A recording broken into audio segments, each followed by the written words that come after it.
So good morning, hello all, and we can still say happy new year, still January. So happy new year to you all, and thank you so much for joining us for another amazing conversation, a part of the Black Health Now series, sponsored by Omnicom Health Group. My name is Micah Griffin. I'm the Vice President of Health Equity at Ketchum, and we have an amazing conversation for you today as we continue in this important series hosted by Omnicom Health Group. We're going to be having an engaging conversation today around Black Health Now, learning while Black, cultivating the campus care for Black students. This conversation today, as we discuss navigating unique mental health needs of Black college students, and not just at HBCUs, but of course at PWIs, community colleges, and universities across the country in general. Our college students are suffering from collective trauma from the pandemic to world events, including racial violence, financial uncertainty, and increasing gun violence, food and housing insecurity. I mean, the list goes on. College students are dealing with a ton of issues. And we thought it was very important to have a conversation at the beginning of the year as students return back to campus for the spring semester, but also for those that want to work with colleges and those that want to work with HBCUs and those that might not even know what an HBCU is. So we're going to have an engaging conversation. We're joined by a panel of experts from HBCU professionals, trauma-informed experts, as well as individuals that support student care and advocacy. And during this time, HBCUs have been targeted, right? They receive numerous bomb threats. They've experienced hate crimes at unprecedented levels. Students, faculty, and staff surrounding communities have all been impacted. So it's very important that we have this conversation today and not just talk about the issues that we're dealing with, but also really to talk about solutions and ways that you, as an individual, whether you're here as a client, as an HBCU alum, as a higher education professional, or just someone who is interested in seeing how you can support healthcare for young adults, this conversation is really going to hit on a lot of different topics. So before we dive in, just a couple housekeeping notes. We are on YouTube Live. You might see a chat box that's streaming along our video. So please, we want you to engage with us. We don't just want to talk at you. We don't just want to give you information. We want this to be an engaging conversation. So please, at any time throughout this panel, if there's a question you want to add, if there's something you want to say, if you just want to give us a high five, if you were HBCU alum and you want to shout yours out, Livingstone College class of 2011. It's been a while. I had to remember. I'm getting old. Class of 2000, class of 2011. If you wanted to shout out your HBCU, your college, please use that chat and again engage with us. There's a couple questions we are going to go through to hear from our panel of experts, but we will save a couple minutes at the end of the conversation to take a couple of your questions. But again, if there's something that you want to just give us or share with us throughout this conversation, please use that chat along the side of our video. And also, after this live stream ends, this video will be posted on YouTube. So please, we encourage you. And if you aren't able to stay the whole time, or if there's a client, a partner, an individual you work with, if someone that you think needs to see this conversation or this video, this link will be available on YouTube shortly after this. And we encourage you to share this conversation. So let's go ahead and dive in. So first question to our panel of experts. We've heard a lot about the mental health needs of young adults across this country. HBCUs and Black students in general are dealing with several challenges on campus that I've alluded to. So I want to turn it over to you first, Dean Hartfield. If you can just give us just an overview of your work, your background, your experience, and to maybe just kind of set the tone and tell us some of the challenges that you're seeing at your university in North Carolina Central. And then we'll go to you next, Dr. Copeland. And then lastly, Don, if you can give us some insight to the work that you do in the trauma-informed space. So Dr. Dean Hartfield, I'll turn it over to you two first to get the conversation started. Good morning, and thank you, Dr. Griffin. Hello, everyone. My name is Joy Hartfield, and I serve as the ABC and Dean of Students at North Carolina Central University. I've worked in the HBCU world for just under 7 years with experiences in student care and advocacy, crisis response, behavioral intervention, policy development and implementation, and Title IX, just to name a few of those areas. I also serve as a principal consultant for Millennial Dynamics, where we focus on empowering young adults with information necessary to advocate for themselves and to make sound decisions. To answer this very important question, right now, depression, anxiety, and stress are among the major concerns reported by students, along with undiagnosed mental health issues that are beginning to emerge around this time while our students are on our campuses. Many of these increased challenges are associated with identity challenges, social and financial pressures, exposure to trauma, systematic oppression, and the lingering effects of isolation during the pandemic. the long-term effects of which we cannot underestimate. I know we're tired of hearing that word COVID, but that's something we're going to be dealing with and managing the effects of for years to come. So there are lots of different studies and things that are going on, but I want to reference one from an HBC in the northeastern US, where students self-reported their psychological stress. Those reports revealed that 49% of students met the clinical cutoff for depression, 39% for anxiety, and 52% for depression and or anxiety. These findings are consistent with what I'm experiencing on my campus and what many of my clients are experiencing with my work outside of my primary work as a dean of students, is that is what we're seeing. It's very concerning, and we're definitely working hard to come up with strategies to balance out those needs of our students on our young adults on our campuses and beyond. Thanks for that. Thanks for that, Dean Hartfield. Those numbers are staggering. I think people hear that and they don't always connect, how what that really looks like on a day to day. Dr. Copeland, I'm wondering if you could just, add on to that in the role you play, kind of what you see at Howard University, and if there are any similarities or differences, and maybe just kind of talk about, your work in general as it relates to this.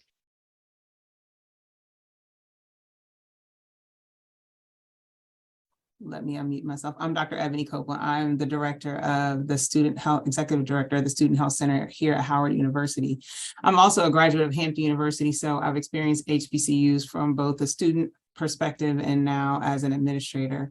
I've been here for a year and a half, so I came at the beginning of last year when Howard was opening the campus back up with after COVID. And so it's definitely been an interesting transition, both for the students, faculty, and staff, dealing with all of the changes that have happened with COVID. And again, all of the external factors that have disproportionately affected minorities didn't go away while we were dealing with this pandemic. So this is in addition to food insecurity, in addition to trauma, environmental traumas, in addition to financial traumas, in addition to all these other things, we have this new onset of students who potentially for the last 2 years may not have even been going into a building for school.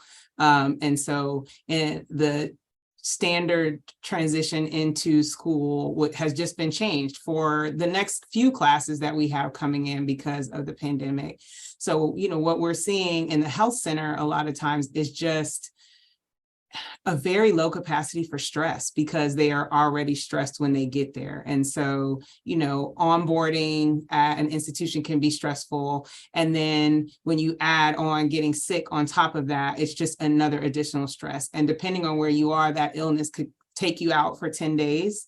Like Howard's policy was, initially a 10-day isolation policy. It changed to 5 and then testing and this, that, and the other. But also keeping in mind that being physically sick has so much higher implications these last couple of years on the students as well, both physically and academically, because they're out of the classroom. So we're just seeing students that are extremely stressed, and it doesn't take a lot to make them feel more stressed or feel like they are at their capacity.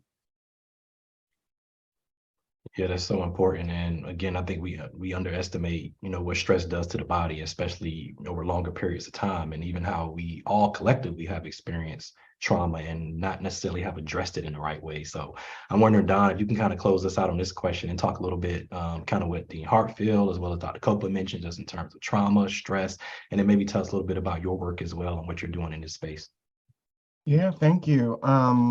Again, my name is Dawn Shedrick. I am a licensed clinical social worker and consultant and educator. I have clinical experience with students back when I was, a full-time clinician and psychotherapist, but also I have been grateful to have trained counselors, social workers who are on various college campuses. And I think in more recent conversation, what has become apparent and critical is that we, those who are providing support and care in whatever capacity, understand how students communicate their experiences to us. They're not necessarily, even though we tend to be talking more about trauma and stress and mental health in our popular culture now, students are not necessarily going to come to us and say, experiencing trauma.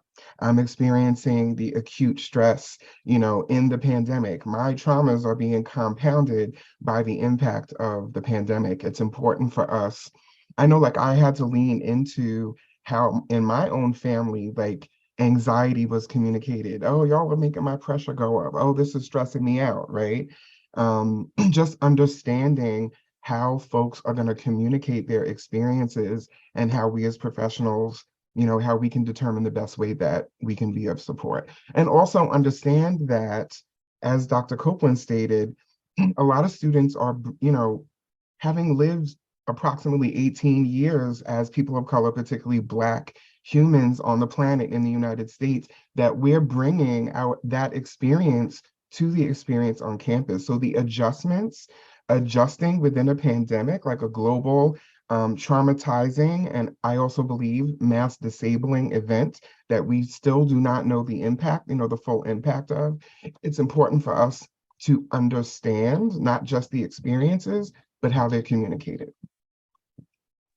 Definitely. Thank you for that so much. And actually, that actually leads right into our next sort of question discussion point. I think you hit it perfectly, Don, in talking about this idea of collective trauma. And, we hear this term, especially if you work in this space, of ACEs, or adverse childhood experiences. And we all can think about, experience we had as a child and how that still shows up today, whether good or bad. And think about, like you said, how our students show up on campus, in particular, Black students. And then when we think about historically Black colleges and universities, where they're geographically located in the South. We think about health disparities, trauma, challenges, poverty rates. All of those things go into play when we think about where our students are coming from and also how they're showing up on campus. So I'm just wondering, Don, if you can talk a little bit about, collective trauma and how that has historically shown up in Black communities, and how our students, whether they attend an HBCU or a predominantly white institution, what can that look like, right? Like, if I'm a professor watching this, if I'm a faculty member, if I'm a parent, what does that look like? Because they're not going to just show up and say, if I've experienced trauma. So I'm wondering if you can kind of talk a little bit about,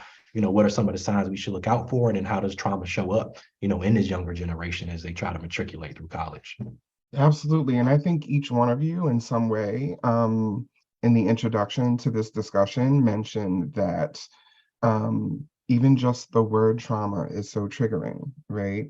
I still, to this day, I train health, particularly mental health professionals, some credentialed who still believe that trauma is only limited to post-traumatic stress disorder or, Vietnam, combat veterans. And so just understanding the experience of trauma, and that it can manifest in many different ways, but most importantly, that there are various factors that influence how we interpret experiences as traumatic, whether that's our experience of gender, of racial identity, a past history of trauma.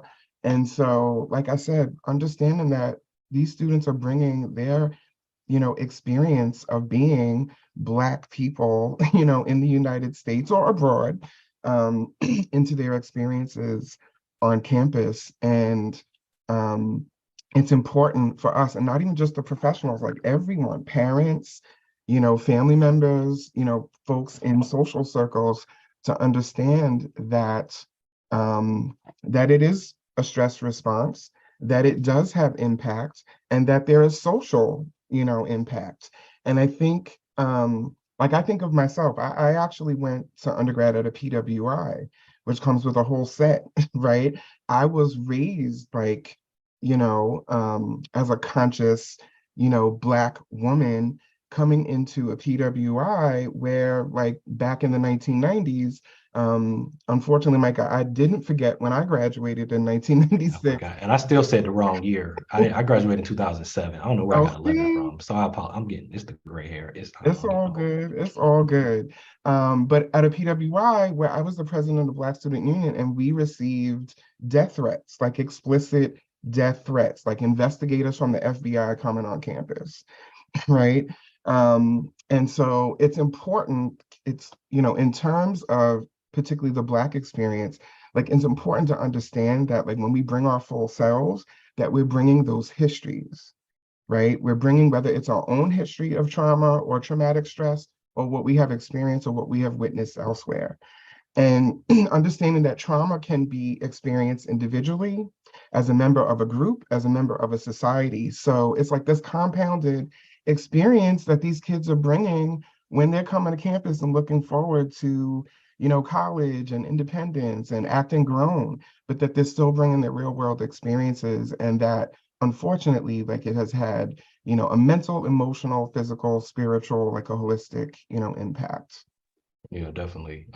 So Dean Hartfield, I want to come to you next, and it's sort of a two-part question, but it really builds on, what Don was describing in your role as Dean of Students. And in this answer, if you could talk a little bit about Dean of Students, because we might have some people here that might not essentially know kind of where you sit, but you cover a lot of things, right? Like you see everything that students are dealing with from when they show up, while they're there, to when they leave, when they're trying to come back. So you are dealing with a lot on campus. So I'm wondering if you could talk a little bit about, your role as Dean of Students.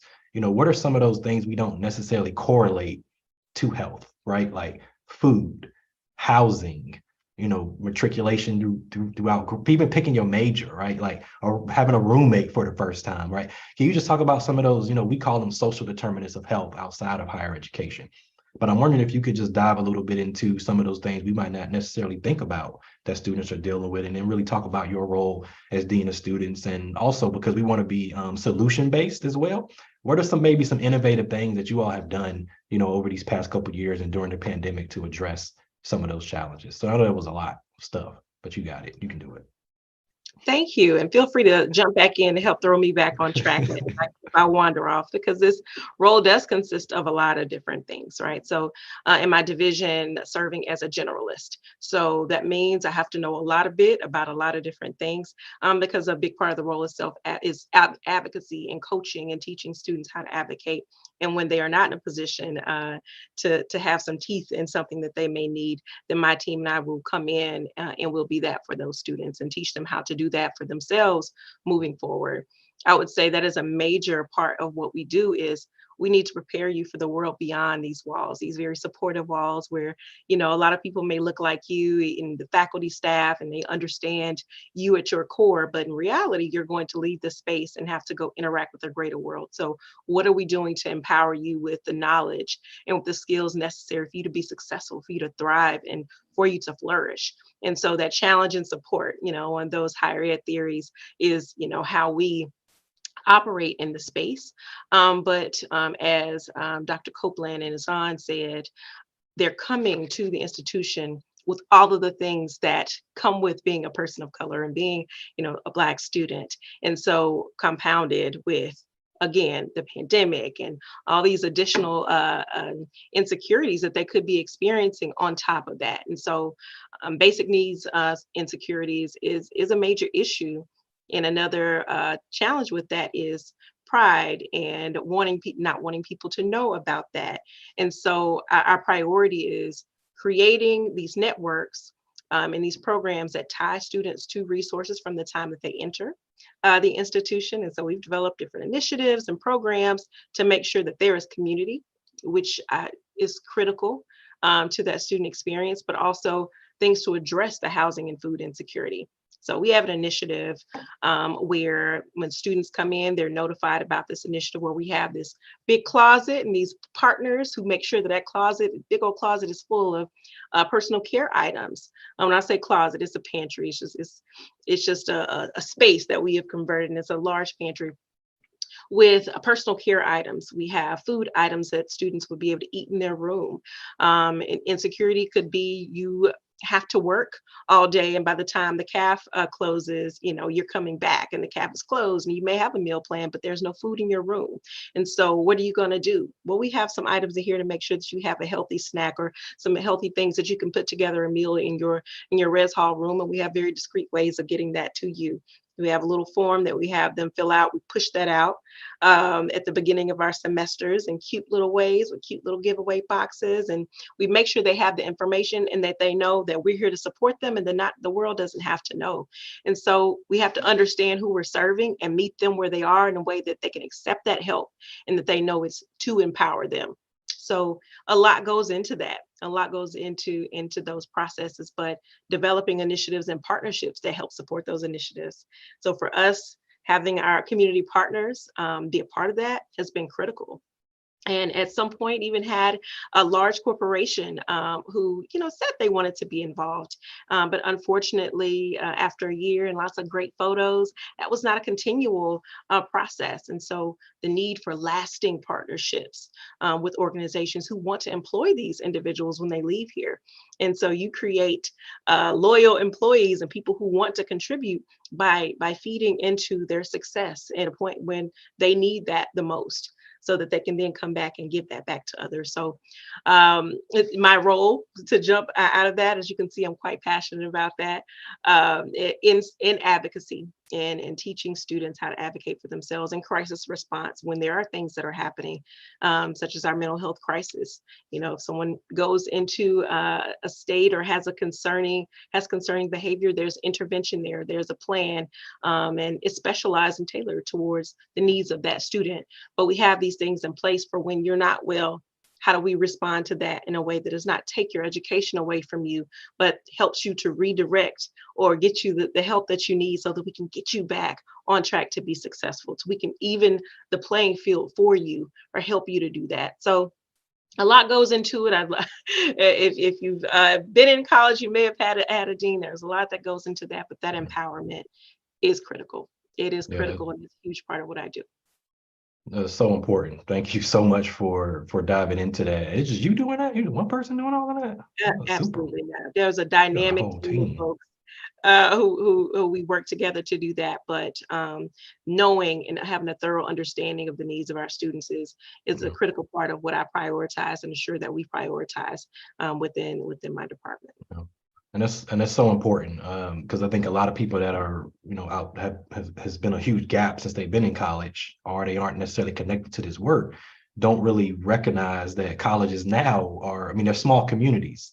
Like it isn't just you go to class, you go to your room and you find like colleges and universities are really stepping in and having to fill the gaps a lot of times for either lack of access to healthcare, access to food. I mean, you named it, even the mental health crisis. So, colleges and HBCUs in particular are really standing in that gap.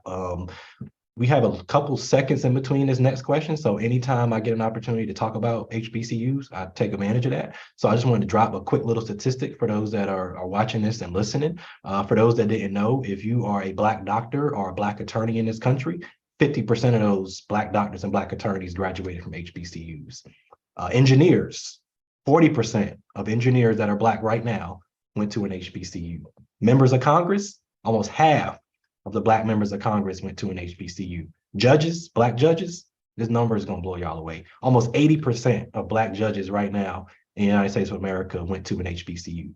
So HBCUs aren't this monolith that just gives out degrees in one thing. We are leaders, influencers, judges, doctors, attorneys, and we play a huge part in shaping the dynamic of this country. So I just wanted to make sure I drive that point home, that when we talk about supporting Black students, supporting HBCUs, you aren't just supporting one institution, you're essentially supporting the future of this country and its development, because 80% of Black judges right now went to these institutions that we're talking about. Kind of segueing a little bit, I want to make sure that those that are in the chat are aware that we are dropping some resources in the chat as well. So some of the things that our panelists are referencing, whether it's an article, whether it's data, whether it's statistics, please take a look in that chat if you're watching us on YouTube, because we're dropping some links in there as well to support some of this information that we're talking about. So kind of pivoting a little bit, but staying on topic. Dr. Copeland, this question is for you. And also, again, I'm calling on people, but if there's something you want to say, chime in, please, by all means, this is a conversation we're having.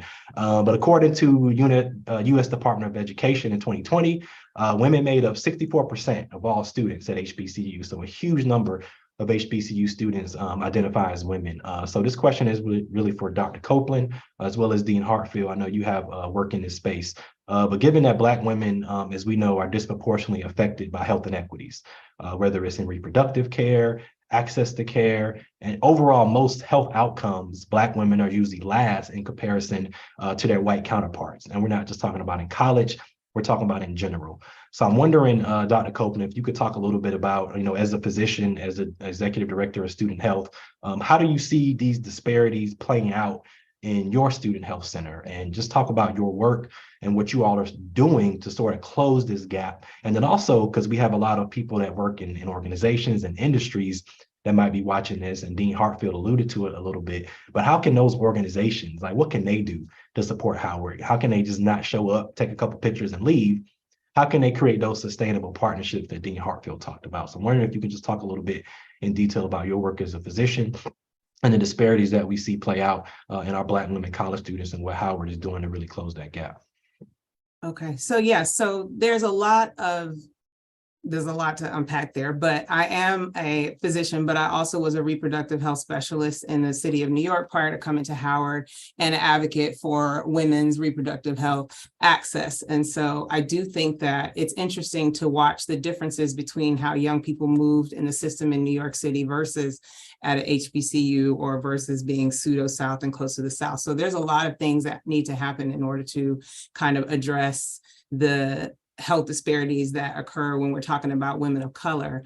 I think that our job at HBCUs is to, much to what Dean Hartfield said, is teach them how to advocate for themselves. So whenever I talk about health in general, you should know your body, know when there's something wrong with your body. And when you know that there's something wrong, you should make sure that you are accessing care to take care of your body, right?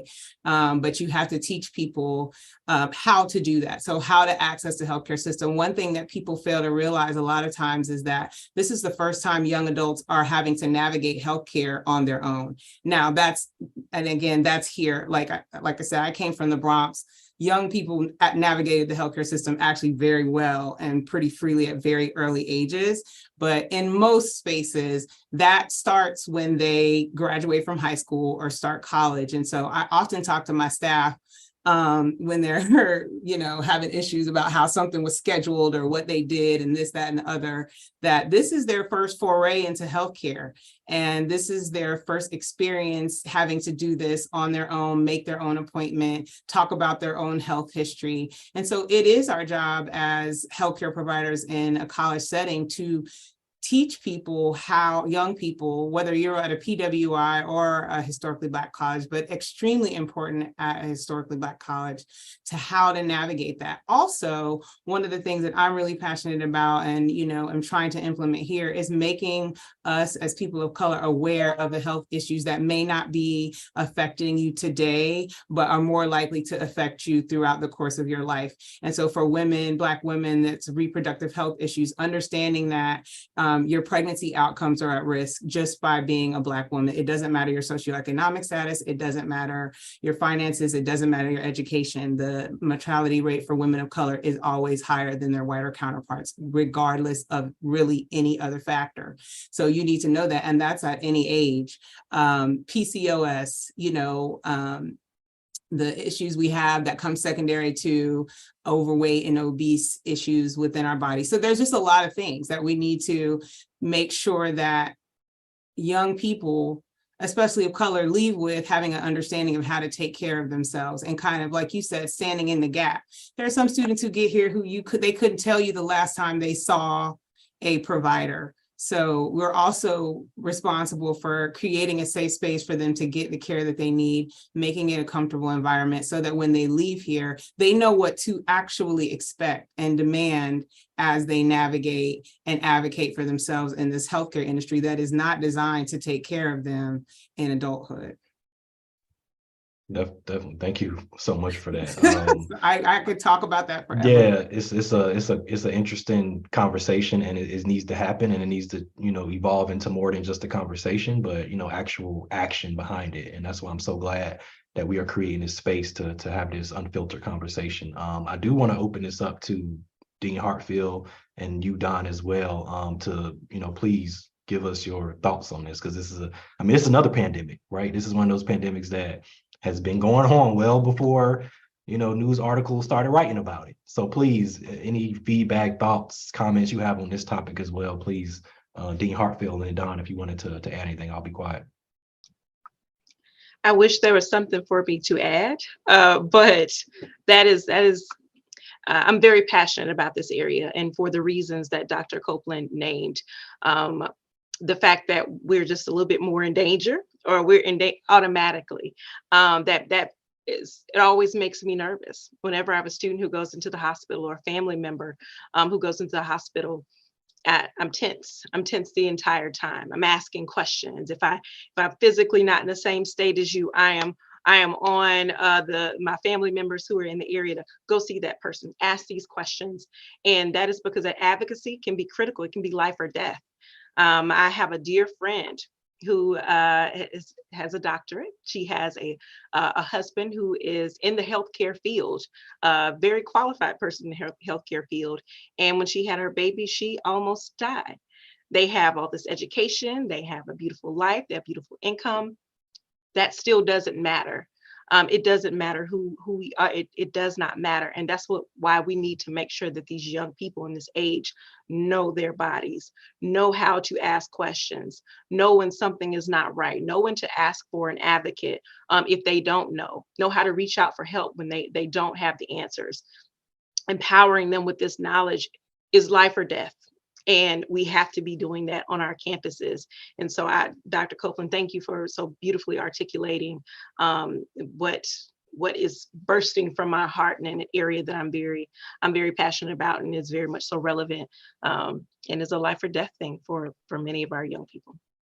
And what I will say, just to piggyback, I think that you and I are very much saying same thing, maybe in different realms of life. But one, there's also the stigma we have to break down. So, asking for help, whether that's because you think you have an STI or you think something else is going on, like there's no stigma. Your circumstance is your circumstance. However you got here, it doesn't matter. But if there's means to improve your circumstance, let's make people want to advocate for that, whatever that takes, and have no embarrassment about it, whether that's healthcare, whether that's food, whether that's housing, whatever it is, there's something out there for you, and we all have the right to it. So people should understand that they have the right to it. And so asking for it, or advocating and utilizing those resources, there's nothing to be ashamed of with that. I always say good health is a human right. And it is. It's not a privilege. It's a right. Like, you have a right to advocate for yourself. You have a right to feel whole, to feel complete, and to belong, especially if you're paying. We often forget these students are paying to attend. Like, they're paying money for resources. They're paying for us to impart in them, not just ways that they can learn and grow and develop, but also, as you said, Dr. Copeland, how we can teach those health-seeking behaviors. And that's one thing I even experienced as a young Black man going to college. I didn't know when to go to the doctor, right? Like, my parents did it for me. They just gave me an insurance card. They made my appointments. I didn't even know how to have a conversation with a doctor, let alone a therapist, to talk about how I'm feeling. Like, it was just so many gaps there. So I'm wondering too, and this question is for you, Don, and I think we talked about this a little bit earlier in terms of collective trauma. What can organizations do, right? Like, everybody wants to do something. And I've heard this term, the George Floyd effect, being thrown around, where these institutions, organizations all stood up, which is great. During that time when George Floyd was murdered, they stood up, they donated, they made pledges, they built relationships with HBCUs, but it's no secret that we're starting to see that pendulum swing the other way.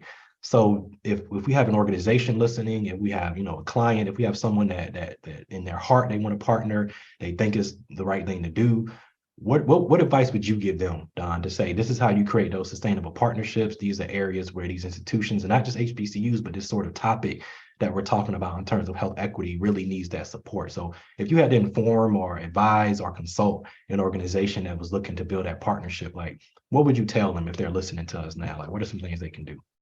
Well, truthfully, I have had a few conversations with certain organizations about this, and I own this, just as my approach, in that I have asked representatives from organizations that I've worked with, what has changed in terms of what you believe the needs are that from 2020 and now, right? Our needs, the students, the community's needs don't change because the public has shifted, to focus elsewhere.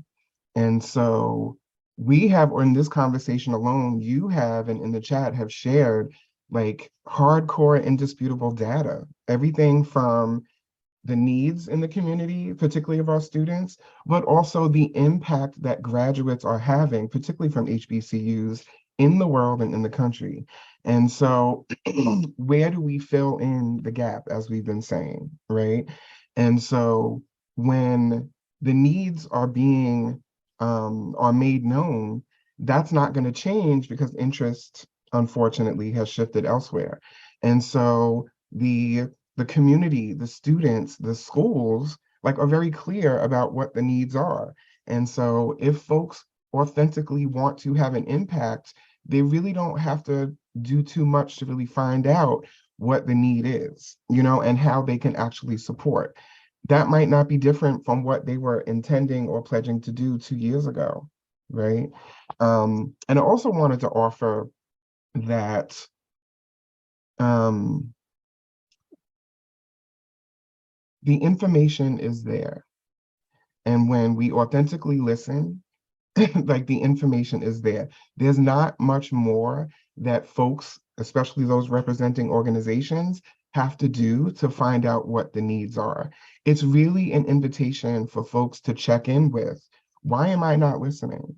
Why am I not believing like what is communicated as what's needed for the students, for these institutions, right? And so there is a little bit of, you know, a check-in on self-awareness in terms of, am I really, you know, am I really in support of this need, or is it something that's performative? Performative is not going to create change, or at least it's not going to create the real change that's needed. So my hope is that folks, you know, really can check in with like, is my intention to really help here? Is my intention to really invest ultimately like in these students? Is my intention to ensure that like we collectively as a country, as a society, are going to benefit from what these students have to offer us? Then this is where I need to invest and this is where I need to support. Thank you so much for that. So those that are listening in YouTube and you have a checkbook or credit card, debit, I'm sure you all take all forms of payment, and you want to support, payment is amazing, it's huge, but also as Don said, you know, it has to go beyond that, right? Like it can't just be, you know, give a check and that's it, and then we put your name on the wall. These are challenges that have been going on for a long time. And it's not just an investment in today, but as we alluded to earlier, it's an investment in the future of this country, if we're being honest, because people that graduate from HBCUs and Black students in particular that go to PWIs are making an impact both economically and socially in this country. So think about that investment, as Don mentioned. So as we are not necessarily closing, but just moving the conversation along. And I'm gonna go off script a little bit, but that's okay, because I think it's relevant to what we're talking about. And if you don't want to answer this, that's fine. But I know Dr. Copeland and Dean Hartfield in particular, you both work at two HBCUs that were recently targeted with bomb threats. I know Howard had, I mean, I lost count how many different threats Howard had. Last year, at least 8. At least 8 different bomb threats. Dean Hartfield, when you and I were working together, we were both there when that bomb threat happened on campus. So I'm just wondering, because those that might be watching, you know, they read the headlines, right? They see an article pop up, they see a notification on their phone. But I'm wondering, to you two individuals that were on campus, that worked in this space, that work in the health and wellness space in particular, I'm just wondering if you could, for our audience, just maybe talk about your experience, maybe Dean Hartfield that day, you know, how did you respond? Dr. Copeland, you know, maybe how that impacted you? Because I think somebody talked earlier about we're caregivers, but who's really caring for us. So I'm just wondering if you two could just share maybe your experience around what happened on campus that day. How did you navigate that? And how are you still maybe dealing with that threat? And in Howard's case, those threats, multiple threats. I think one of the more televised one was actually a learning lesson for Howard, because initially there was a bomb threat and we got the all clear, and it was, you know, all clear, everybody's safe, everybody can go back to class. And, you know, the community made it very clear that that was not acceptable, right? That the faculty and staff were impacted by this bomb threat. And, you know, Howard listened. They, you know, subsequently the next day, it was a mental health day. They put resources on campus for the students to, you know, talk and, you know, access services if they needed them. And moving forward, they've implemented mental health days. And I think Howard, as a result of that, has really been, and this kind of speaks to what Dawn was saying, it's not just about okay, you can write the check and you can put things in place, but you really have to be intentional about making sure that people are utilizing the resources, right? So it's one thing to say you get start a new job and they're like, yeah, we have EAS and you can get this if you need it. But then when you're in crisis, you're not thinking about that. You don't remember those things. And so Howard is really being intentional about being in the students' faces so that they know the resources, so that they can put names to faces in departments. We have this thing that we just implemented called Lunch and Learns, where the students have an opportunity to sit with administrators. I think I'm going next week, but we've had, somebody from the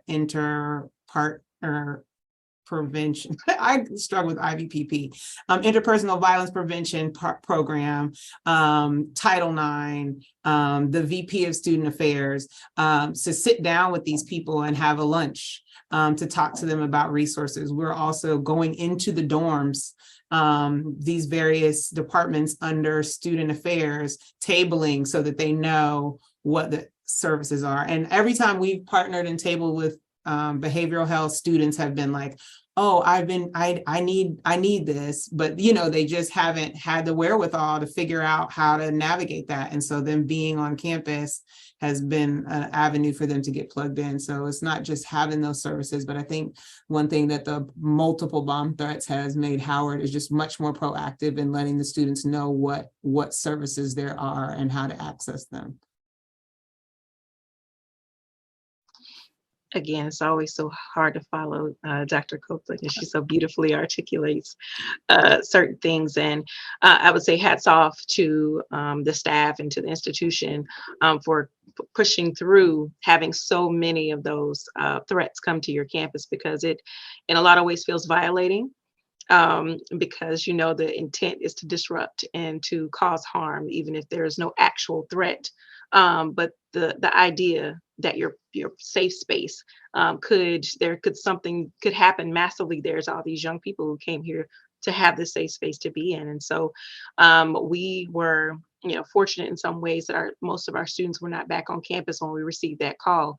But I would say that our chief of police, who is responsible for the chief campus safety officer on campus, has so much confidence built on campus, where he is the ideal, the idea of a community police officer is how he operates. And so that confidence that he has built and the relationships that he and I have built with our students, there is a confidence when it comes to response. And so when something happens and they know that the chief is involved, it doesn't matter what it is, they feel that sense of comfort and care. And so we went into immediate action. It was going into the evening time. We came up with a quick plan of the students who are on campus, we're going to get them to this local church, who, we at times partner with in different drives and things. And they opened their doors. We got our students there.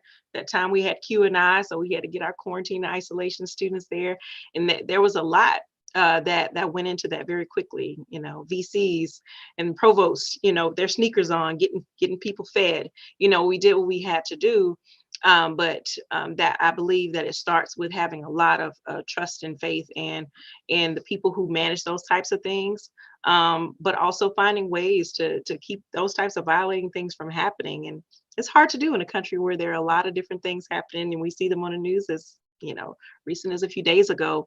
I don't know if anyone has the exact answer, but I can say that the relationships and the things that we're teaching and instilling in our students and who we are to them and to the young people provides a confidence for them. And that meant a lot for us. But we've had to secure a lot of and been able to secure a lot of resources to better push and even further push on the understanding of what safety means and safety resources on our campus. And so there have been some funding opportunities that our chief and other campus partners have gone for to make sure that we're able to pour more into our programs for that awareness. The safety, the security is there. It is something that is happening on a constant basis, but how do we, one, increase it and also make sure our students are aware of it, and to provide that comfort and that confidence for when things happen. And then we have our plans in place to enact it. But yes, that was very intense. Did feel very violating, but you jump into action and do what you know to do as best you can for your students. Yeah, definitely. That's it. And like I said, I think a lot of people, they see the headlines and they read the news and they just like, oh, another threat. But to actually be on a campus and have to be responsible for lives, because you never know, Howard had 8, number 6 could have been an actual bomb, right? Like you never know, what people are intending to do or what harm they're intending to cause, you or your students. So yeah, definitely hats off to you all for, for navigating that space and, keeping students safe. We are getting close to the 12 o'clock hour, so we have about 15 minutes left. So I did want to kind of close it out with one more question, kind of feedback, advice. So this last question, Ketchum is a global communications agency, right? Like we engage with organizations, institutions, I mean, you name it, in terms of how we communicate to certain stakeholders and certain groups. So I want to ask you 3, if you had to advise communication leaders on what they need to know, if they're developing a web page, TikTok, Instagram, because everybody, puts out content and sometimes they get it right, sometimes they get it wrong. But when they get it wrong, they get it like really wrong. Like we've seen some wrong stuff. So with those that are listening that are in this space, I'm wondering if you can maybe give 1 or 2 things that you would tell a communications person or expert that's trying to develop a campaign or trying to engage with not just HBCUs, but even Black students in general around this topic. Like what are some maybe do's and don'ts, or what are some things that if you see it, you'll just be like, nah, that ain't it. So I'm just wondering, I'll start with you, Don, and then maybe Dr. Copeland and Dean Hartfield, you can maybe finish us out. Like, what are 1 or 2 things you would advise a communications expert on how they should engage with HBCU Absolutely. Black students? I think the most important intel comes from the community that is being targeted, or the focus, right? And so to what extent are like you tapped into what the community is saying? To what extent is your team comprised of folks of that community, or how can you access like that community? And that there aren't always quick fixes. And I know what I do know, not being a communications professional, I know that often responses need to be urgent and need to be quick, right? And so how, when doing that, do you actually have access, right? Ongoing, not just, oh, this incident popped off, let me reach out to this person. Do you have access to a team of folks? Are you having conversations? Are you enhancing your awareness? And are you tapping into, I think that that's like most critical, is that you are being informed by the folks that you are focusing on and targeting, whether it's your website, your social media handles. Like we all have, our target, markets or communities. Make sure that their voices are not, that you're not just focusing there, but that they actually like are co-creating whatever it is that you're putting out there. So bring them to the table at the beginning, not after you. Okay, bring them at the beginning. Yes, So and from the beginning. have them as a part of your team, if not leading Mm, your team. mm, Don't just you have said them something come right to the there. table, right? Make sure that that they're in there with you, and not just, let me just reach out and get some feedback, right? Are they in leadership? Food for thought. A whole lot of food for thought right there. Dr. Copeland. I was gonna say pretty much the same thing as Dawn, that the stakeholders need to be in the room, and understanding that just like you whittle down your target audience, it needs to be specific, right? So Black people is not enough, because Black people are not a monolith, right? So there's differences in age, ethnicity, Black background, socioeconomic status. So if you have someone in the room who only relates to the targeted population by race, you can easily miss the mark. So I definitely think from the ground up, you need to have input from the target population. Anything that you're not market research is not is not direct input. And so I think that that's how a lot of times these things get missed. It's just that you need to have the people in the room that you should always have diversity in the room, but when it's a tailored, specific subject or topic, those who you're trying to reach should have the most input.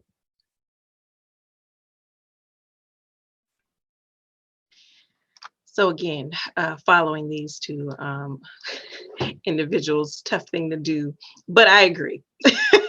There has to be an infusion of the targeted populations in every part of the process, from the brainstorming to the leadership to the formal development to the implementation process, and then in the feedback that is actually listened to and internalized, and not in a, oh no, you don't agree with how this, this awesome campaign went. No, here are ways that we can make it better, and you're willing to listen to that for the betterment of the organization. So I'd say that people have to be involved. Who you're trying to target, you should probably listen to the folks who are parts of that community, and not just like Dr. Copeland said, not just a person who happens to be a Black person, an African American person. There's diversity within that community as well, this community as well. And so taking consideration into that. And there are a lot of people, there are experts who are out there, who are willing to assist, who are willing to provide that direction. And so seeking those people, seeing who those folks are, LinkedIn is a great place where you can see who's doing, different types of work.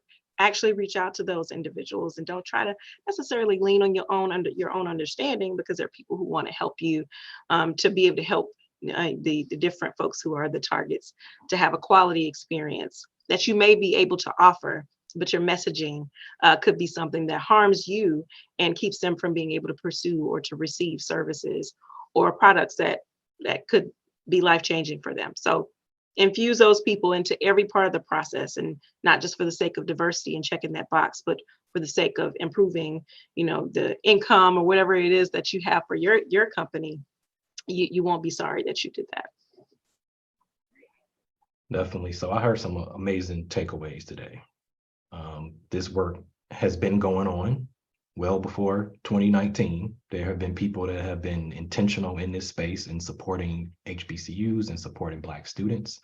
And this work will continue to go on because of people like you that are on this call, and the work and the passion that you all have.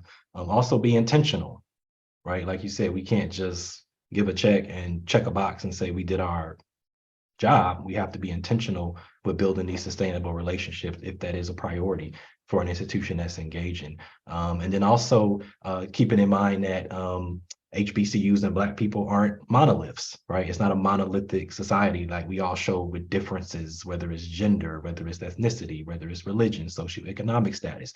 So that means that the programs that are delivered to HBCUs can't just be a one size fits all. The programs that are delivered to Black students at PWIs can't just be a one size fits all.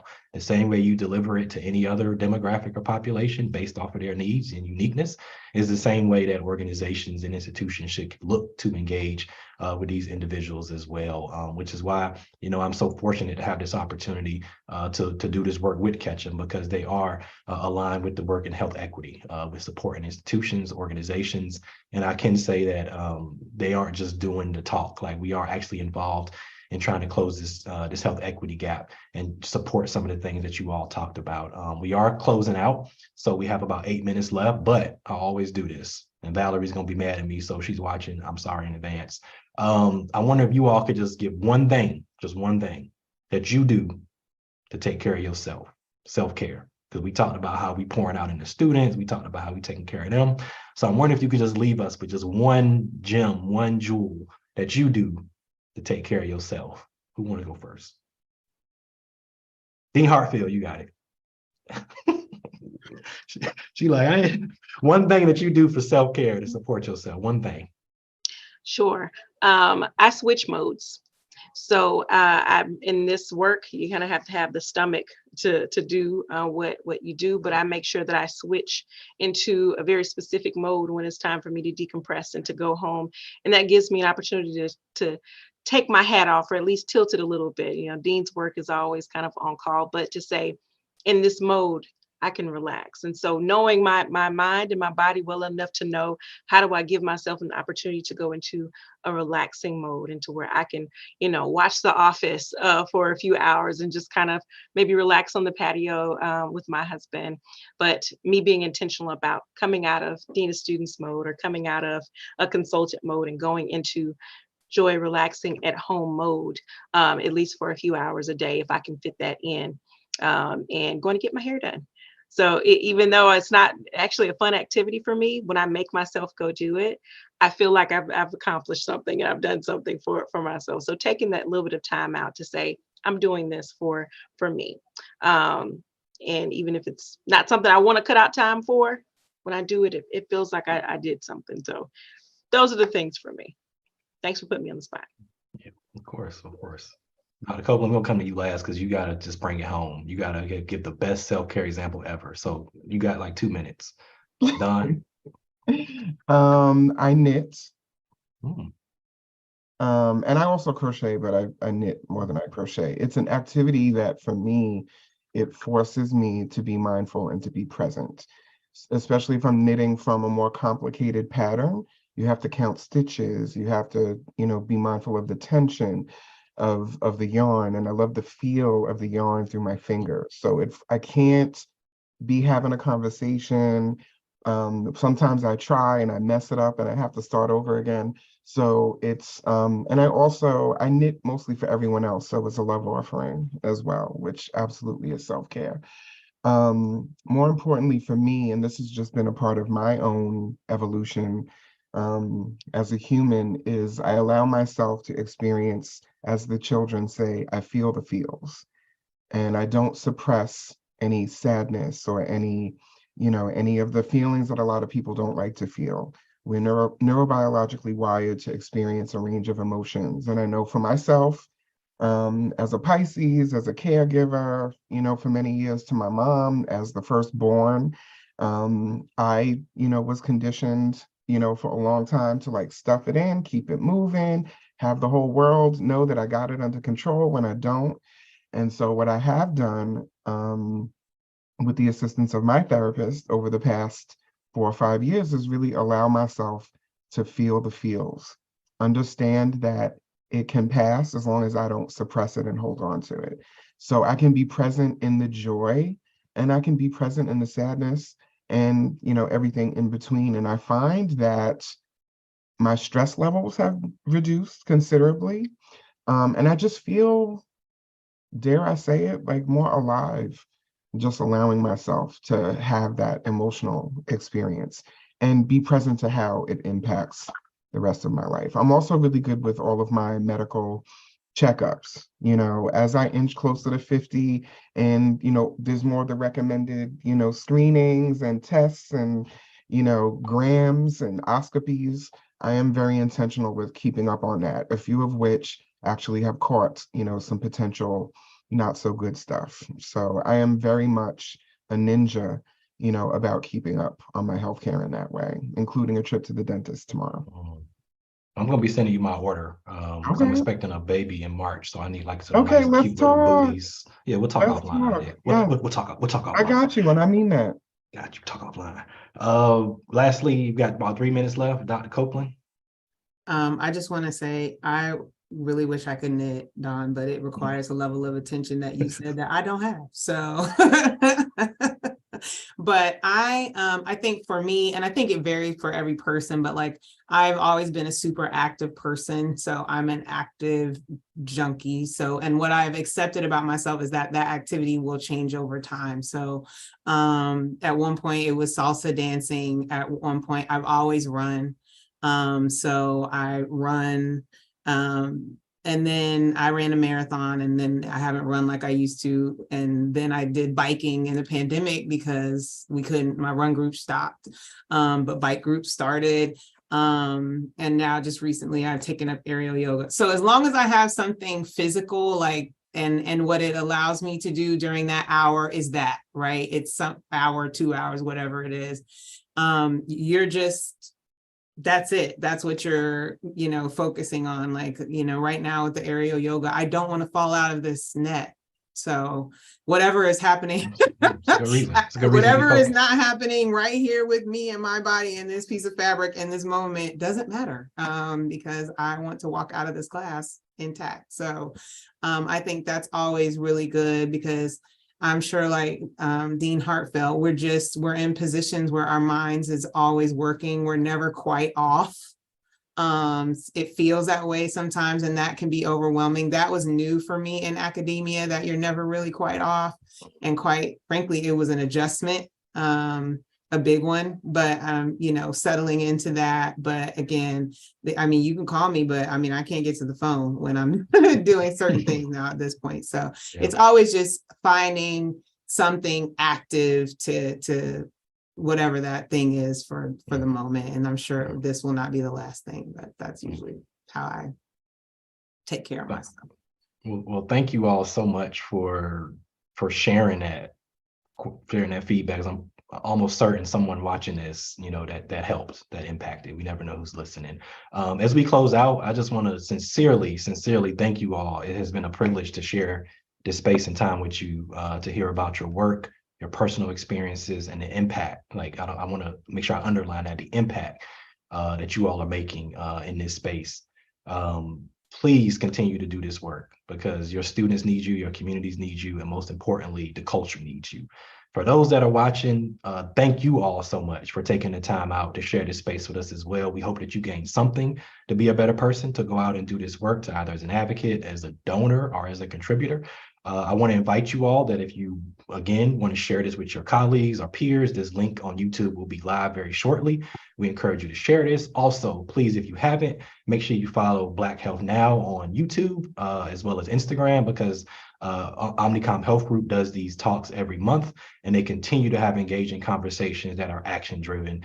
Again, thank you all so much for engaging with us, for having this conversation, and also be on the lookout, because we are producing a blog series that's going to continue to dive deeper into this conversation around cultivating a campus culture of care.